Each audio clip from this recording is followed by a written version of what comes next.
Selamat pagi saudara-saudara yang kekasih dalam Tuhan Yesus. Ada sukacita di pagi hari ini. Saya percaya Tuhan memberikan sukacita, dan sukacita akan semakin lengkap ketika kita memulai aktivitas pagi dan hari ini dengan membaca dan merenungkan firman Tuhan. Sebelumnya, marilah kita berdoa, bersyukur, dan memohon pertolongannya. Bapa di surga, kami bersyukur bersama dengan segala makhluk yang juga memuji memuliakan nama-Mu pada pagi hari ini. Karena kasih-Mu kami boleh bangun dengan segala sejahtera selamat, dan kami memulai segala sesuatu dengan saat teduh melalui pembacaan dan perenungan firman Tuhan. Tolong kami dimanapun kami berada untuk bisa menyimak dan juga memahami dan melakukannya. Dalam nama Tuhan Yesus kami berdoa, amin.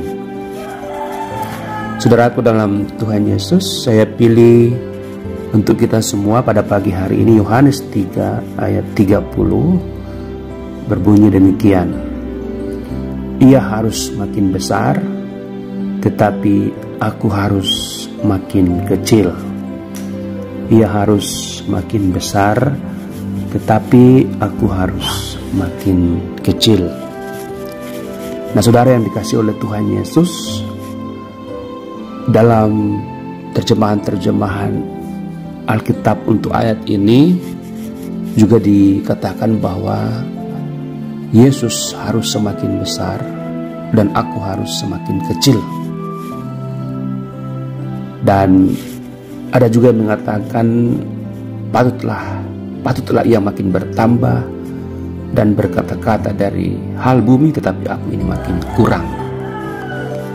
Atau dialah yang harus makin penting dan saya makin kurang penting.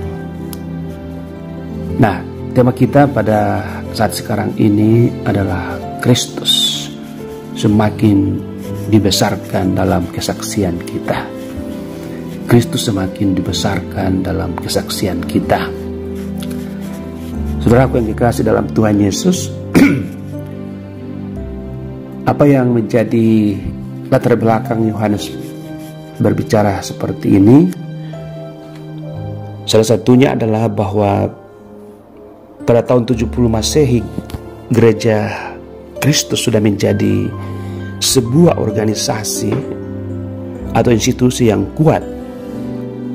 Teologi dan pengakuan iman singkat sudah mulai dirumuskan kala itu.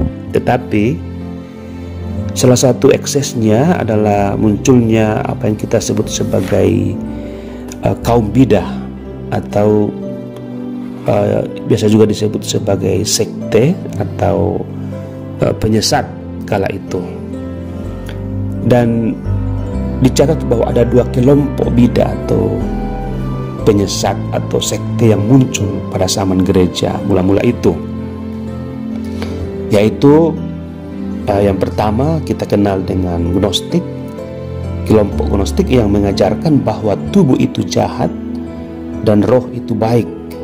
Keduanya saling bertentangan. Nah, sekte ini juga berpendapat bahwa Allah tidak dapat menyentuh benda, sehingga ia tidak pernah menciptakan benda yang dianggapnya tidak berguna itu. Tetapi Allah mengeluarkan serangkaian pancaran dari zatnya sendiri, dan pancaran-pancaran itu semakin jauh dari Allah, sampai ada pancaran yang sedemikian jauh hingga bisa menyentuh benda-benda jasmani. Pancaran yang jauh inilah yang menciptakan dunia ini. Nah, ini ajaran sesat yang pertama. Dan yang kedua yang berhubungan dengan pembacaan kita adalah sebuah sekte yang mengaku sebagai pengikut Nabi Yahya atau Yohanes Pembaptis, yang hanya mengakui pembaptisan Yohanes, dan kemudian mereka tidak percaya bahwa ada yang akan datang, yaitu Yesus Kristus yang diberitakan oleh Yohanes. Nah, kelompok ini juga disinggung dalam Kisah Rasul 19 ayat 1-7. Dan inilah kemudian dijawab oleh Yohanes bahwa bukan dirinya yang harus mereka ikuti atau jadikan sebagai Mesias, tetapi ada yang akan datang, atau Yesus Kristus sendiri yang diberitakan itu adalah yang terpenting daripada dirinya sendiri. Nah, saudaraku yang dikasihi oleh Tuhan Yesus, tentu kita sebagai orang percaya, kita juga sebagai orang yang mungkin mengidolakan seseorang dalam kehidupan kita. Mungkin kita berpikir bahwa orang ini adalah orang yang sangat penting dalam kehidupan saya.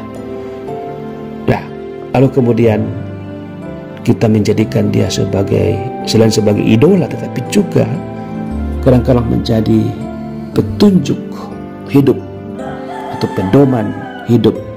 Apakah itu sahabat, apakah itu dosen atau gembala atau pendeta atau orang-orang khusus tertentu yang Tuhan izinkan kita mengalami kehidupannya. Nah, saudaraku yang dikasihi oleh Tuhan Yesus, ketika Yohanes dipandang seperti itu, maka apakah Yohanes kemudian menjadikan kesempatan ini untuk mencari atau memupuk popularitas, atau kemudian diambil sebagai kesempatan untuk meraih pundi popularitas supaya dia kemudian menjadi orang terpenting kala itu, juga bisa menjadi keuntungan jati diri, juga menjadi keuntungan ekonomis, karena bisa saja dengan perkataan-perkataan Yohanes yang memang mendahului kedatangan Kristus itu kemudian menjadikan orang banyak waktu itu, termasuk sekte tadi, akan membayar upeti kepada Yohanes. Tetapi saudara-saudara yang dikasihi oleh Tuhan Yesus, Yohanes memahami bahwa dia adalah hanya sebagai pendahulu. Dia hanyalah sebagai yang mendahului kedatangan Kristus. Itu jelas dalam Injil Yohanes. Dan itulah sebabnya Yohanes dengan tegas mengatakan kepada sekte ini bahwa Kristus harus makin besar karena dia berasal dari sorga dan aku ini dari dunia. Dalam bahasa aslinya makin besar itu diambil dari kata auxano, yang artinya bahwa biarlah Kristus atau dia itu bertumbuh besar atau menjadi orang yang nomor satu, ya, menjadi yang paling terdepan, yang menjadi yang disembah oleh banyak orang. Dan juga dalam hal ini Yesus dijadikan sebagai Mesias satu-satunya. Jadi Yohanes tidak pernah menutupi kenyataan bahwa Yesus Kristus inilah yang harus disembah, Mesias, dan bukan dirinya. Nah, saudara yang dikasihi oleh Tuhan Yesus, dalam pembacaan kita juga ini, Yohanes sangat jujur untuk mengatakan bahwa dirinya, fungsi dirinya adalah fungsi yang sangat penting karena memberitakan bagaimana kedatangan Kristus sebagai Mesias. Tetapi di lain pihak, kepentingan ataupun fungsi dirinya itu harus diimbangi dengan kerendahan hati. Dia tahu bahwa kerendahan hati itu akan membuat orang-orang yang mengikut dia, orang-orang yang mendengarkan perkataannya, akan semakin tertuntun, akan semakin punya pedoman untuk mengambil kesimpulan bahwa Kristus adalah yang paling terbesar dan penting dalam kehidupan umat sebagai juru selamat. Dan itu juga mengatakan bahwa kesaksian Yohanes dan kesaksian pengikut-pengikutnya atau orang yang mengidolakan dia pada waktu itu akan semakin membuat Kristus dikenal oleh banyak orang.